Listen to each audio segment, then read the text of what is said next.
It is the 11th of March, 2013, and it's a Monday, which means I'm answering questions on Facebook. So each time we're getting a little bit better on this, and we're giving you a bit of a better background.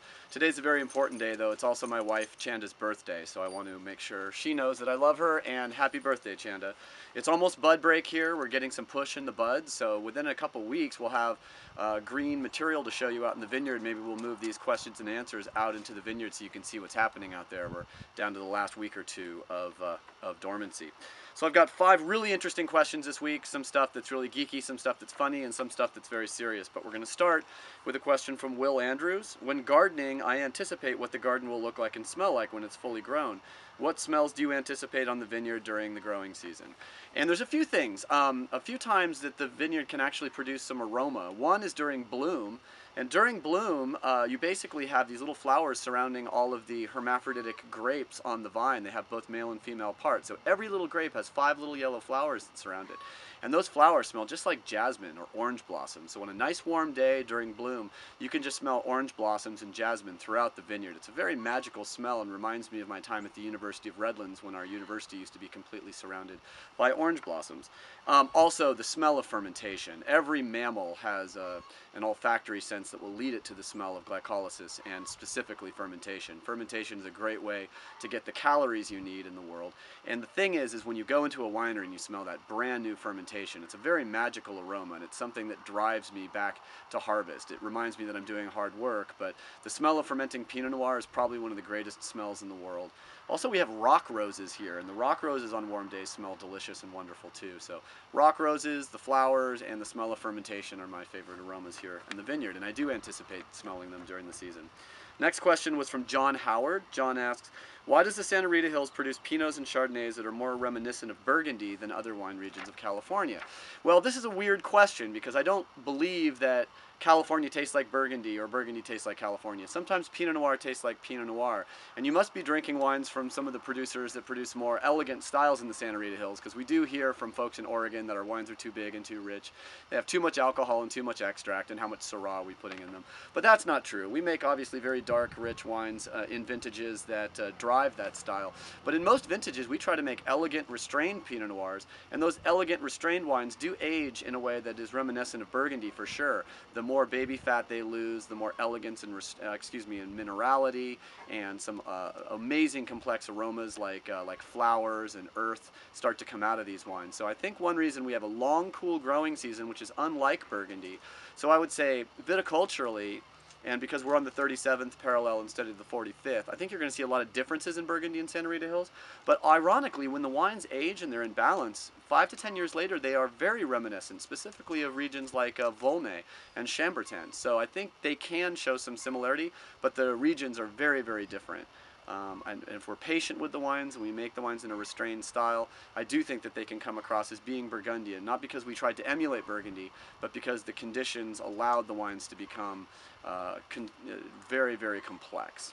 And that's my quick and dirty answer to that. Shaun Gameroz asks, with more and more producers making wine from the Santa Rita Hills, am I worried that the quality and expressiveness will be diluted? Heck no. We love new producers coming into the Santa Rita Hills. Not only are they buying the fruit and making wine, but they're pushing us as far as stylistically.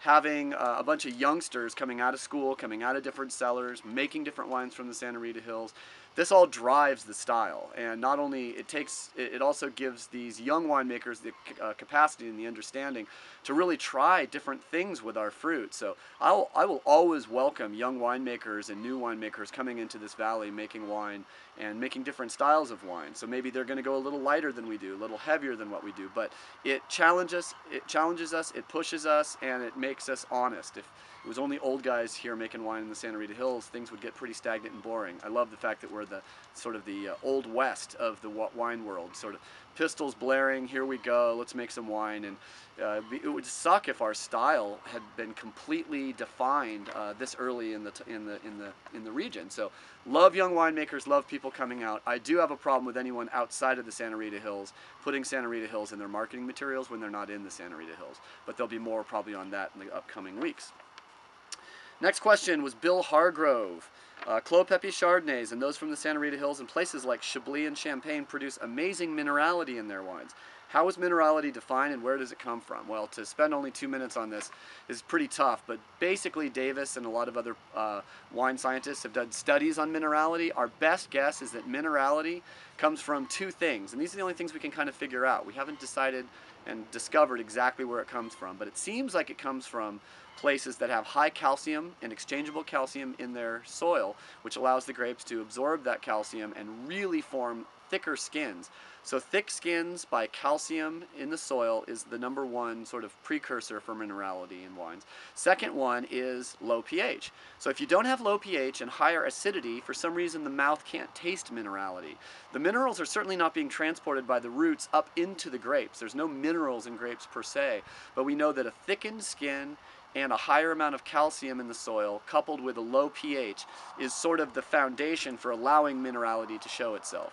So we know that good acidity and high calcium, that's very important to minerality. Then everything else, it's kind of poetic, it's kind of mysterious, and that's the way I kind of like to leave it. So one thing we can expect when you grow wines with good acidity on high calcium soil, that's generally the time when minerality is going to come out. Minerality also shows up in a lot of Italian wines, Bordeaux, red Burgundy, so red grapes can show it too. It just seems like it has to have high acidity. I can never remember drinking a wine with minerality that didn't have ample acidity. And if you disagree, I'd love to see your comments in the comment section. And the last question is kind of it's pretty funny stuff. We always like to have something light-hearted. JT Matherly, my friend, sent me an email, and we have played Dungeons and Dragons together. He said, "I'd love to hear your thoughts on pairing between grape varietals and Dungeons and Dragons character classes." So really quick, this is what I thought. If you're a fighter, I would say a fighter is like Cabernet Sauvignon. It has muscle, it's blood red, it's muscular, it's sort of masculine and structured. So if you're a fighter, you probably match beautifully with Cabernet Sauvignon. A cleric, I would match with Sacramental wine, maybe port, something sweet with a lot of alcohol, something that you would have with the Eucharist. I love the idea of Sacramental wine for a cleric. Obviously, wine is very important to all religions, and wine is generally the official beverage of most Western religions. The joke I was going to make was for the less moral of the clergy, something young and fleshy like a Beaujolais, but I'll leave that out. Oops, I already said it. Magic user. If you're a magic user, it's got to be Pinot Noir. It's ephemeral, it's mystical, it requires deep knowledge of the earth's secrets. So I think to a certain extent, someone who makes Pinot Noir, grows Pinot Noir, makes Pinot Noir, is a bit like a wizard, that they kind of have the balance of the earth at their disposal, and they can basically take the magic of the earth and put it into something physical like wine or like magic. So magic user would definitely be Pinot Noir. And then if you're a rogue or a thief, it has to be Chardonnay, because being a rogue or a thief, it's all about the clothes you wear, it's all about your tools, it's all about your equipment, and it's also all about disguises. You know, Chardonnay is 80% disguise and 20% varietal. So if you're going to be a rogue, I think you're a Chardonnay, because you could be anything from, you know, mineral and light all the way to heavy and buttery cougar juice. So I love the idea that a rogue and a thief would be a Chardonnay, because it's about the clothes they wear, the equipment, and the disguise.